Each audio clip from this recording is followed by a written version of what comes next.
जब अपनी जेब टटोल करके अपनी मोटरसाइकिल में 1 लीटर पेट्रोल भरवा रहा था तो उस पेट्रोल की कीमत थी 103 रुपया प्रति लीटर। आखिर इतना महंगा पेट्रोल डीजल खरीद के कौन संतुष्ट हो रहा है? इस देश के गरीब लोग या फिर सरकार के चहेते धन्ना सेठ? खुद को धार्मिक कहने वाली सरकार भगवान श्री कृष्ण के प्रिय खाद्य पदार्थों दही और मक्खन तक पर जीएसटी लगाती है और बात करती है मध्यम वर्ग की हिमायती होने की। जिंदा रहते हुए जनता से हर चीज पर टैक्स वसूलने वाली ये सरकार, कफन तक पर टैक्स लेने वाली ये सरकार किस मुंह से खुद को मध्यम वर्ग का हितैषी बताती है? कि शायद आपको पता ही नहीं है कि गृहस्थी चलाने वाली एक गृहिणी की मुश्किलें क्या क्या होती हैं। आपने कभी सोचा भी नहीं होगा कि जब वो किचन में सब्जी बनाने के लिए कढ़ाई में तेल डालती है तो उसके साथ उसके आंसू भी गिरते हैं। इसी देश की संसद में कभी स्वर्गीय सुषमा स्वराज जी ने कहा था कि जब देश की करेंसी गिरती है तब देश की प्रतिष्ठा गिरती है। मैं इतिहास के पन्ने पलट रहा हूं, मुझे 2 किरदार याद आ रहे हैं। एक तरफ निक्सन के 7वें बेड़े की धमकियों के सामने लोहे की तरह अडिग इंदिरा गांधी खड़ी हैं, तो दूसरी तरफ खुद ही नमस्ते ट्रंप का नारा लगाते हुए प्रधानमंत्री जी खड़े हैं। 1 लीटर दूध चाहे वो अमूल का हो या फिर मदर डेयरी का हो, उसकी कीमत 73 रुपए लीटर है। इतना महंगा बेच करके कौन संतुष्ट हो रहा है? गरीब जनता या आपके धन्ना सेठ दोस्त? सभापति महोदय, इस सरकार का बाजार और महंगाई पर कोई नियंत्रण नहीं रह गया है। चाहे देश में लहसुन 400 रुपए किलो बिक जाए, टमाटर 100 रुपए किलो बिक जाए, प्याज का दाम सुनकर आंखों में आंसू आ जाए, लेकिन वित्त मंत्री महोदया बजट में महंगाई का मां भी नहीं बोलती हैं। बच्चों की किताब और पेंसिल तक पर टैक्स लगाने वाले सरकार से मैं पूछना चाहता हूं कि आप मध्यम वर्ग का हितैषी बताते हैं खुद को, तो शर्म नहीं आती है? खुद को धार्मिक कहने वाली सरकार भगवान श्री कृष्ण के प्रिय खाद्य पदार्थों दही और मक्खन तक पर जीएसटी लगाती है और बात करती है मध्यम वर्ग की हिमायती होने की। जिंदा रहते हुए जनता से हर चीज पर टैक्स वसूलने वाली यह सरकार कम से कम मरने पर तो लोगों को बख्श देती, लेकिन नहीं, वहां भी लूटना है। अंतिम संस्कार के सामान अगरबत्ती, धूप बत्ती, केवड़ा जल, चंदन पाउडर, जौ, बताशा, काला तिल, पंचरत्न, कपूर और कफन तक पर टैक्स लेने वाली यह सरकार किस मुंह से खुद को मध्यम वर्ग का हितैषी बताती है? कौन सी संतुष्टि? किसकी संतुष्टि? कदम कदम पर टैक्स देकर लूटने वाली जनता की या फिर जनता से टैक्स वसूल करके धन्ना सेठों का खजाना भरने वाली सरकार की? किसकी संतुष्टि? सभापति महोदय, 18 अगस्त 2015 आरा का बिहार का ऐतिहासिक मैदान, सजा हुआ मंच, हजारों की भीड़ और सामने खड़े हुए देश के प्रधानमंत्री का भाषण। बिहार के भाइयों बहनों, आज मैं बिहार के लिए पैकेज की घोषणा कर रहा हूं। 50,000 करोड़ कर दूं कि ज्यादा कर दूं? अखिलेश भाई, 60,000 करोड़ कर दूं कि ज्यादा कर दूं? 70,000 करोड़ कर दूं कि ज्यादा कर दूं? 80,000 करोड़ कर दूं कि ज्यादा कर दूं? चलो, मैं बिहार को 1.25 लाख करोड़ का पैकेज दे रहा हूं। 10 साल हो गए सभापति महोदय, वही ढाक के 3 पात। बिहार आज भी विकास की बाट जो हो रहा है। भाषण आज भी प्रधानमंत्री जी के यूट्यूब चैनल पर सुना जा सकता है। जो झूठ बोल के करता है मुतमईन सबको, वो झूठ बोल के खुद मुतमईन नहीं होता। सभापति महोदय, ये तो राहुल जी का असर है। कौन सा शब्द सर? कौन सा शब्द? झूठ। ठीक है सर, मिथ्या बोल करके। जो मिथ्या बोल के करता है मुतमईन सबको, वो मिथ्या बोल के खुद मुतमईन नहीं होता। ये राहुल जी का असर है। जो मखाना बोर्ड की घोषणा हुई, अखिलेश जी आपको याद होगा, भारत जोड़ो न्याय यात्रा में 30 जनवरी 2024 को बिहार के रंगभूमि मैदान में राहुल गांधी जी का पूर्णिया में भाषण था और उसमें मखाना को लेकर उन्होंने आवाज उठाई थी। ये उनका असर है कि आपको मखाना बोर्ड बनाना पड़ा, वरना तो आप मैखाना बोर्ड बनाने वाले लोग हैं। सभापति महोदय, बिहार को झूठे पैकेज और चुनावी दिलासे देना बंद करिए। आज भी जब कोसी में बाढ़ आती है तो पूरा सीमांचल बर्बाद हो जाता है। मैंने उस तबाही को अपनी आंखों से देखा है। 2016-17 की बाढ़ में अपने इन्हीं हाथों से राहत सामग्री बांटी है मैंने। अगर सच में बिहार के लिए कुछ करना चाहते हैं तो बिहार को बाढ़ से बचाने का प्रबंध करिए। पूर्णिया एयरपोर्ट 10 साल से बाट जो रहा है। घोषणा 2014 में हुई, बन के आज तक तैयार नहीं हुआ।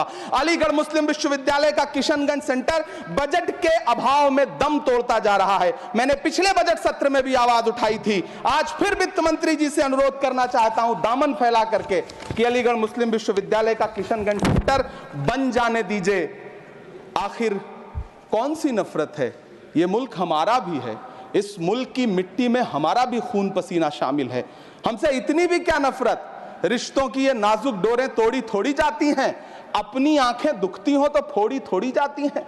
सभापति महोदय, अल्पसंख्यक मंत्रालय का बजट काटकर मौलाना आजाद नेशनल फेलोशिप बंद कर देना, प्री मैट्रिक स्कॉलरशिप बंद कर देना, नई मंजिल योजना बंद करना, धरोहर योजना बंद करना।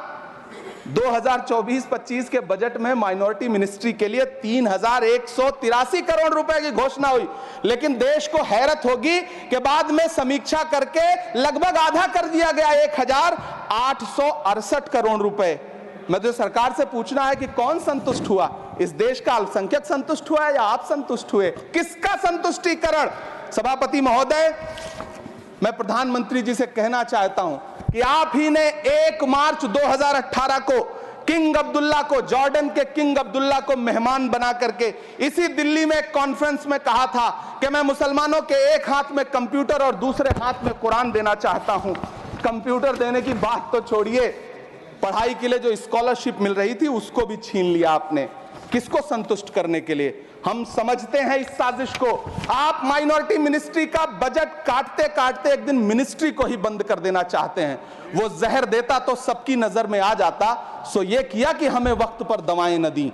सभापति महोदय, मैं तो वित्त मंत्री जी से पूछना चाहता हूं आपके माध्यम से कि शायद आपको पता ही नहीं है कि गृहस्थी चलाने वाली एक गृहिणी की मुश्किलें क्या क्या होती हैं। आपने कभी सोचा भी नहीं होगा कि जब वो किचन में सब्जी बनाने के लिए कढ़ाई में तेल डालती है तो उसके साथ उसके आंसू भी गिरते हैं। सभापति महोदय, शायद उन्हें पता भी ना हो कि एक छोटी सी गाड़ी और एक छोटे से फ्लैट का EMI भरने के बाद इस देश का एक गरीब इंसान जब अपने बच्चों की फीस भरने के बारे में सोचता है तो उसे कितनी खुशियों का गला घोंटना पड़ता है। शायद उनको पता भी नहीं है कि फसल बेच करके बिटिया की शादी का सपना सजाने वाला किसान जब अपनी फसल बर्बाद देखता है तो कितनी रातें सो भी नहीं पाता है। सभापति महोदय, शायद वो कभी इस पीड़ा को समझ ही नहीं पाएंगी कि परिवार के किसी एक सदस्य को कैंसर जैसी बीमारी हो जाए तो घर और जमीनें गिरवी रख उठती हैं, लेकिन इलाज नहीं हो पाता। सभापति महोदय, इसी देश की संसद में कभी स्वर्गीय सुषमा स्वराज जी ने कहा था कि जब देश की करेंसी गिरती है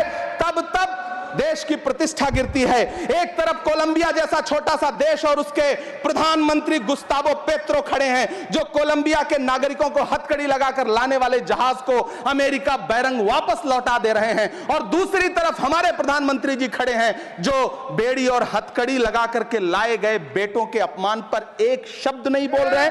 सभापति महोदय, मैं इतिहास के पन्ने पलट रहा हूं, मुझे 2 किरदार याद आ रहे हैं। एक तरफ निक्सन के 7वें बेड़े की धमकियों के सामने लोहे की तरह अडिग इंदिरा गांधी खड़ी हैं, तो दूसरी तरफ खुद ही नमस्ते ट्रंप का नारा लगाते हुए प्रधानमंत्री जी खड़े हैं। मेरे कानों में सुषमा स्वराज जी की आवाज गूंज रही है। बहुत कम बोलने वाले डॉक्टर मनमोहन सिंह ने बहुत ज्यादा बोलने वाले प्रधानमंत्री जी को जब देश की बागडोर सौंपी थी तो $1 58 रुपए का था, आज 85 से 87 के बीच में झूल रहा है। इन दिनों रुपए की अहमियत गिरती है तो न तो देश की प्रतिष्ठा गिरती है ना प्रधानमंत्री की गरिमा। जिस देश में 80 करोड़ लोगों को 5 किलो राशन के लिए कतारों में लगना पड़ता हो, उस देश में यह सरकार 12 लाख तक के टैक्स न लेने के लिए अपनी पीठ थपथपा रही है। हुकूमत इस कदर आवाम पर एहसान करती है, ये आंखें छीनती है और चश्मे दान करती है। सभापति महोदय, महाराष्ट्र का भिवंडी हो, मालेगांव हो, इचलकरंजी हो, यूपी का बनारस हो, मुआयमा हो, मुबारकपुर हो, रांची का छोटा नागपुर हो, बिहार का भागलपुर हो, हर जगह बुनकरों की उम्मीदें तोड़ रही हैं, लेकिन इस सरकार के पास उनके लिए कुछ भी नहीं है। मुरादाबाद का पीतल उद्योग, कानपुर का चमड़ा उद्योग, सहारनपुर का लकड़ी उद्योग, फिरोजाबाद का चूड़ी उद्योग, अलीगढ़ का ताला उद्योग, सब सरकारी प्लानिंग से तबाह हो रहे हैं। इन तमाम के बीच सरकारी सपोर्ट से बस एक उद्योग फल फूल रहा है, नोएडा का नफरत उद्योग। सभापति महोदय, जिस देश में 40 से 45% मेडिकल फैकल्टी की सीट खाली हो, वहां बजट में 75,000 नए मेडिकल सीट्स का ऐलान हो रहा है। सरकार बहादुर, कम से कम इस देश के पढ़े लिखे युवाओं को तो मूर्ख समझना बंद करिए। वो अब तिजारती पहलू निकाल लेता है। पहले 7500 मेडिकल सीट्स बाद में बनाइएगा, पहले जो एम्स में 2161 पद खाली पड़े हैं उनको तो भर दीजिए। वो अब तिजारती पहलू निकाल लेता है। मैं कुछ कहूं तो तराजू निकाल लेता है। मैं इसलिए भी तेरे फन की कद्र करता हूं तो झूठ बोल के आंसू निकाल लेता है।